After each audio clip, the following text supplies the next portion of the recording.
Bienvenue sur Tu savais ça, le rendez-vous des sujets strictement inutiles et donc rigoureusement indispensables. Aujourd'hui, on s'attaque à un mystère du quotidien, un truc qui nous a tous déjà rendus fous, l'incroyable histoire du chaos des prises électriques. Ah, la scène classique. On l'a tous vécu, non?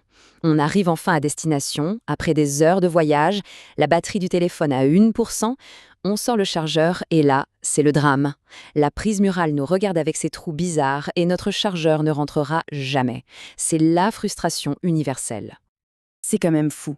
À notre époque où tout est standardisé, globalisé, pourquoi est-ce que ce petit objet, la prise, fait de la résistance? C'est la grande question. Et pour avoir la réponse, eh bien, il faut faire un petit voyage dans le temps. Direction les toutes premières étincelles de l'électricité. Alors, on se téléporte à la fin du 19e siècle. C'est une époque incroyable, une véritable ébullition d'inventions, l'âge d'or des pionniers. Mais c'était aussi, il faut bien le dire, un sacré bazar. Chacun faisait un peu sa sauce, sans aucune règle, aucune norme commune.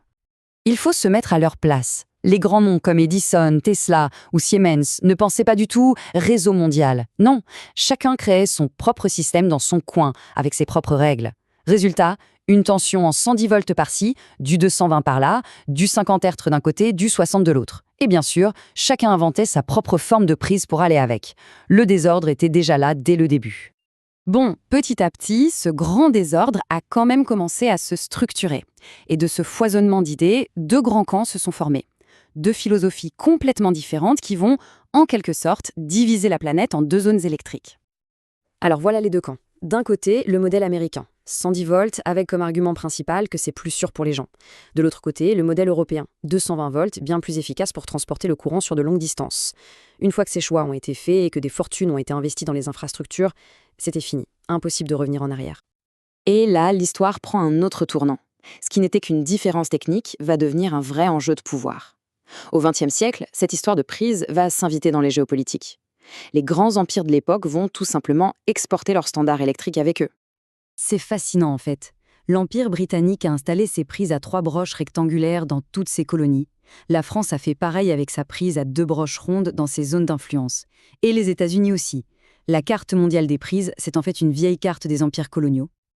Alors, la question qui tue, pourquoi on ne règle pas le problème aujourd'hui? On pourrait se mettre d'accord sur une seule prise mondiale, non? Eh bien, la réponse est assez simple. Ce serait un cauchemar. Un véritable cauchemar logistique, technique et surtout financier. Imaginez un peu le chantier. Remplacer des milliards de prises murales dans toutes les maisons, tous les bureaux. Repenser tous nos appareils électroménagers. Changer les normes de sécurité. Le coût serait juste incalculable. Des milliards par pays. Du coup, on a appris à vivre avec. Et nos petits adaptateurs de voyage, ce sont un peu les diplomates de ce chaos électrique.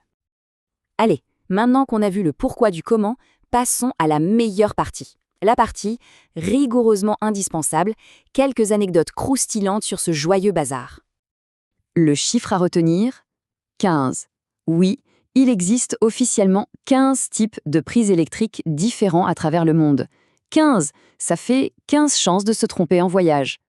Et dans ces 15 types, il y a des pépites. Par exemple, la prise suisse. On dirait une prise française, elle lui ressemble comme 2 gouttes d'eau.